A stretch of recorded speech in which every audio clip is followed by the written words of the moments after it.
नमस्कार मित्रांनो, microbiology in Marathi या चॅनलमध्ये आपले स्वागत आहे. तर या व्हिडिओमध्ये आपण कोरिलेशन स्पेक्ट्रोस्कोपी म्हणजे कोजी, त्याचं प्रिन्सिपल, त्याचं मेकॅनिझम आणि ॲप्लिकेशन तसंच त्याचे लिमिटेशन पण या व्हिडिओमध्ये आपण पाहणार आहोत. तर चला तो व्हिडिओ सुरुवात करूया. कोरिलेशन स्पेक्ट्रोस्कोपी हे 2 डायमेन्शनल NMR टेक्निक आहे जे की आयडेंटिफाय करतं स्पिन कपलिंगला, जे की 2 न्यूक्लियाच्या इंटरॅक्शन असतं. म्हणजे याच्यामध्ये स्पिन कपलिंग म्हणजे काय असतं, 2 मॉलिक्यूल इंटरॅक्ट करतात with the help of there magnetic field, आणि जो काही नेबरिंग नॉन इक्विव्हॅलंट जो न्यूक्लिया असतो तो मॅग्नेटिक फील्डमध्ये इंटरॅक्शन घडून आणतो with the help of their hydrogen atom किंवा जे काही केमिकल बॉन्ड असतील त्याच्याद्वारे जे काही इंटरॅक्शन आहे ते घडून आणतो. त्याला म्हटलं जातं स्पिन कपलिंग, आणि स्पिन कपलिंगला जे कपलिंगसुद्धा म्हटलं जातं. तर याच्यामध्ये 2 जे काही न्यूक्लिया आहे त्याचं आयडेंटिफिकेशन केलं जातं. याच्यामध्ये आपण स्ट्रक्चरल ॲनालिसिस करू शकतो एखाद्या ऑर्गॅनिक कंपाऊंडचं by determining which hydrogen atom are directly couple to each other through the chemical bond. मी मगाशीच सांगितलं, जे काही हायड्रोजन ॲटम आहे ते डायरेक्टली कपल होत असतात, जे की with the help of each through the chemical bond. म्हणजे केमिकल बॉन्ड थ्रू जे काही हायड्रोजन ॲटमचं जे काही कपल होते, डायरेक्टली कपल होते, ते डिटर्मिनेशन आपण याच्याद्वारे करू शकतो. आणि त्याचं जे काही स्ट्रक्चरल आहे त्याचं ॲनालिसिस आणि त्या ऑर्गॅनिक कंपाऊंडचं आपण ह्या टेक्निकद्वारे करू शकतो. त्याच्यानंतर प्रिन्सिपल जर आपण पाहिलं, कोजी ही 2+ पल्स सिक्वेन्स टेक्निक आहे to take through the bond interaction between the couple nuclei. म्हणजे याच्याद्वारे जे काही बॉन्ड इंटरॅक्शन आहे दोन्ही कपल न्यूक्लियाचं ते आपण डिटेक्ट हे करतो. रिझल्ट काय होतो, याचा 2D स्पेक्ट्रम आपल्याला मिळतो, जो की डायग्नोल लाईन असतो आणि क्रॉस पीक आपल्याला त्याच्यामध्ये पाहायला मिळतात. That indicate the coupling between the different nuclei. म्हणजे जे काही रिझल्ट आहे, लास्टला जो रिझल्ट येणार आहे तो 2D स्पेक्ट्रममध्ये आपल्याला पाहायला मिळतो, जो की डायग्नोल आहे. म्हणजे 1D स्पेक्ट्रम पीक, म्हणजे प्रत्येकाचा 1D स्पेक्ट्रम पीक म्हणजे 2 मॉलिक्यूल आहेत ना, दोघी मॉलिक्यूलचा 1D जो काही स्पेक्ट्रम पीक आहे तो आपल्याला दिसतो, किंवा क्रॉस पीक त्याच्यामध्ये असेल, हे इंडिकेट करतं जे काही कपलिंग आहे त्या दोघी मॉलिक्यूलमध्ये झालेलं आहे. द क्रॉस पीक काय अपेअर होतं, ज्यावेळेस 2 हायड्रोजन ॲटम जी कपलमध्ये म्हणजे स्पिन कपलिंगमध्ये इंटरॅक्ट होता, meaning they are separated by 1 to 3 chemical bond. आणि त्यामुळे ते जे काही सेपरेशन आहे ते 1 किंवा 3 जे काही केमिकल बॉन्डने ते झालेलं असतं. आणि क्रॉस पीक हे केव्हा फॉर्म होतं, ज्यावेळेस 2 हायड्रोजन ॲटम हे जी कपल झालेले असतात किंवा त्याच्यामध्ये स्पिन कपलिंग हे झालेलं असतं. हे झालं त्याचं प्रिन्सिपल. तर आता त्याचा एक्सपेरिमेंटल सेटअप बघा.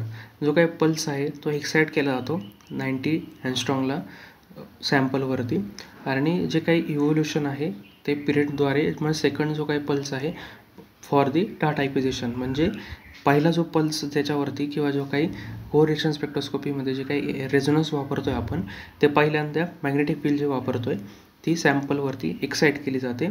त्याच्यानंतर थोड्या पिरियडनंतर जो काही सेकंड आहे तो स्पेशली बिफोर द डाटा ॲक्विजिशनसाठी वापरला जातो.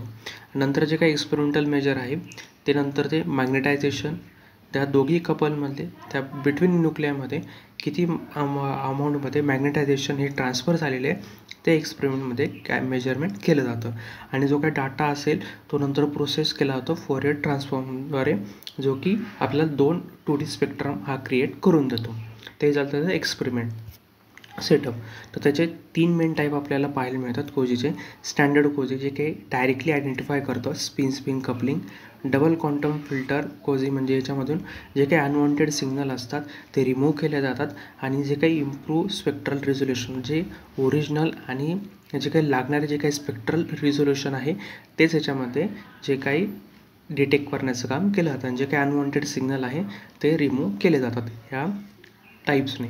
आणि त्याच्यानंतर टोजी म्हणजे टोटल कोरिलेशन स्पेक्ट्रोस्कोपी. याच्यामध्ये जे काही लाँग रेंज कपलिंग असलेले जे काही मॅग्नेटायझेशन ट्रान्सफर झालेलं आहे ॲक्रॉस द मल्टिपल बॉन्ड ते आयडेंटिफाय केलं जातं. म्हणजे जे काही लाँग मॅग्नेटायझेशन होतं, काही वेळेस काय होतं, मल्टिपल बॉन्डचा वापर करून जे काही जे काही न्यूक्लिया आहे त्याच्यामध्ये कपलिंग ही लाँग रेंज कपलिंग ही घडून येत असते. तर मग तीसुद्धा आयडेंटिफाय याच्याद्वारे केली जाते.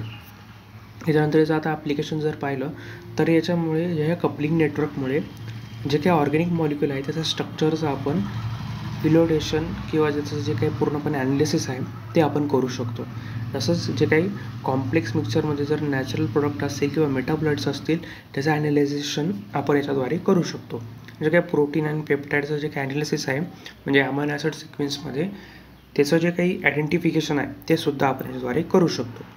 तसंच जे काही ड्रग डिस्कवरीमध्ये जे काही ड्रग इंटरॅक्शन होते बायोलॉजिकल कंपाऊंडसोबत किंवा बायोलॉजिकल मॉलिक्युलसोबत ते सुद्धा आपण याच्यामध्ये डिटेक्ट करू शकतो, कारण की त्याच्यात इंटरॅक्शन होते ना ड्रगचं आणि बायोलॉजिकल मॉलिक्युलचं. म्हणजे वेगवेगळे बायोलॉजिकल मॉलिक्युल जे काय असतात ते ड्रगमध्ये प्रेझेंट असतात.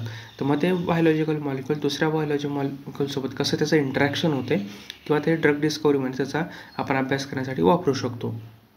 ते झालं त्याचं ॲप्लिकेशन. तर लिमिटेशनचा जर विचार केला, काही जे limited detected through bond coupling only, काही जे काही लिमिटेशन आहे म्हणजे जे काही बॉन्ड कपलिंग आहे ते डिटेक्शन याच्याद्वारे होत नाही, ते लिमिटेड असतं. काही जे कपलिंग आहे तीच याच्यामधून आयडेंटिफिकेशन ही केली जाते. ओव्हरलॅपिंग सिग्नल जर आपण पाहिले, कॉम्प्लेक्स मॉलिक्युल जर असेल त्याच्यामुळे जे काही सिग्नल असेल ते ओव्हरलॅप होतात. क्रॉसपिक येतात पण ओव्हरलॅपिंग जास्त प्रमाणात होते. तर त्याच्यामुळे ते इंटरप्रिटेशन करण्यासाठी ॲनालाइज करण्यासाठी ते डिफिकल्ट जातं. आणि याच्यामध्ये हाय रेझोल्युशन NMR इन्स्ट्रुमेंटची आणि ॲक्युरेट रिझल्ट हा रिक्वायरमेंट असतो, जेणेकरून जो काही मॉलिक्युल आहे त्याचा आपल्याला ओरिजिनल जो काही डाटा आहे तो मिळण्यासाठी जे काही एक्सपेरिमेंटल जे काही सेटअप आहे तो आपल्याला ॲक्युरेट लागतो. आणि जो काही पर्सन जो काही ते हँडल करतो आहे तो सुद्धा एक्सपर्ट असला पाहिजे त्याच्यामध्ये. आणि तो जो काही कॉम्प्लेक्स डाटा आहे तो त्याला इंटरप्रेट करता आला पाहिजे, सेपरेट वगैरे करता आला पाहिजे. तर हे झाले त्याचे थोडेफार लिमिटेशन. तर कन्क्ल्युजनचा जर विचार केला, त्या कोझीमुळे ही फंडामेंटल 2D NMR टेक्निक आहे. याच्याद्वारे जे काही केमिकल स्ट्रक्चर आहे आपण त्याचं स्टडी करू शकतो. याच्यामुळे आपल्याला जी कपलिंगमधले दोघी मॉलिक्युलमधले जे काही कपलिंग आहे त्याची कनेक्टिव्हिटी कसं आहे त्याच्यातले इन्साईट आपल्याला समजतात. तसंच हे वाईडली यूज होतं ऑर्गॅनिक केमिस्ट्रीमध्ये, बायोकेमिस्ट्रीमध्ये आणि तसंच फार्मास्युटिकल रिसर्चमध्ये. अशा वेगळ्या फील्डमध्ये याचा वापर हा केला जातो. तर या व्हिडिओमध्ये आपण कोरिलेशन स्पेक्ट्रोस्कोपी हा टॉपिक डिस्कस केला. जर तुम्हाला माझा व्हिडिओ हा इम्प्रूव्ह वाटला असेल नक्की व्हिडिओ लाईक करा आणि चॅनल सबस्क्राईब करायला विसरू नका. चला भेटूया पुढच्या व्हिडिओमध्ये.